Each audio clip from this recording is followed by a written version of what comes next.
Sy Brenner, born June 2, 1922, is an American ex-POW from World War II who has suffered from post-traumatic stress disorder since 1945. He has major concerns for soldiers of today not receiving appropriate care for post-traumatic stress disorder.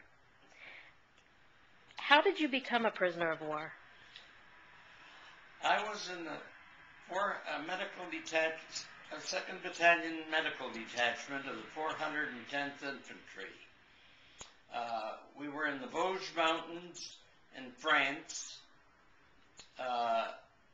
in a battle near a village called Natolden. And we were shelled, and I was attached to a squad that were told to find out where the shelling was coming from, and as we went on patrol to see where the shelling came from, we ran into 6 Tiger tanks.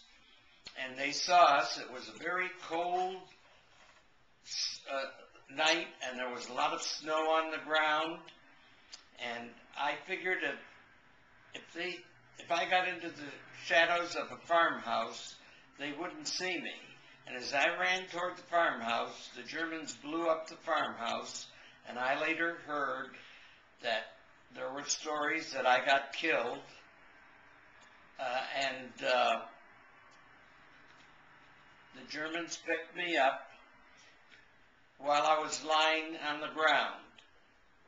I was unconscious at the time, and there was another soldier lying beside me, and as I came to consciousness, there was one German with an American .45 on my nose, and another one kicking me and yelling, "Raus, raus, get up!" And the soldier that was beside me leaned over and said, "I broke your dog tags in half and buried it in the snow so they wouldn't know that you were Jewish." Do you have those dog tags? Can you show them? Yes. This is one of the dog tags. It has the part that is torn off had my blood type on it and a J and an H for Hebrew. If you were Catholic, you would have a C on your dog tag, and if you were Protestant, they would have a P. And the soldier that told them that my dog tags were broken because they had the wrong blood type on it, and they were getting me new dog tags. The other tag is half of the German dog tag that they gave me later as a prisoner's dog tag. It's called a Kriegsgefangenen dog tag. Do you have that one too? That's this dog tag right here.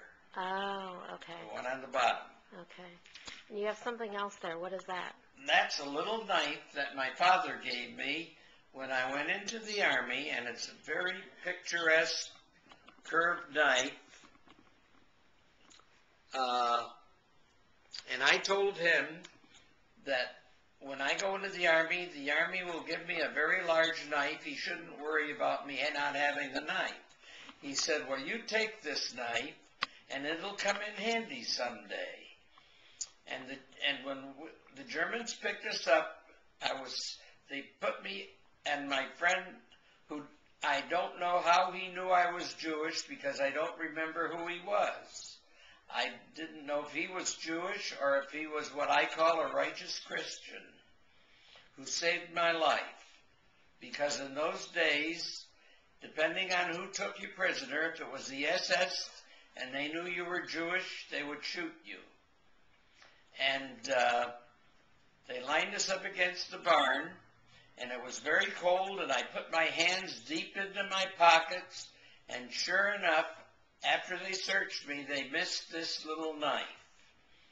I took the knife, and I slit the inseam of my pants where the belt buckle is, and inserted it in the seam.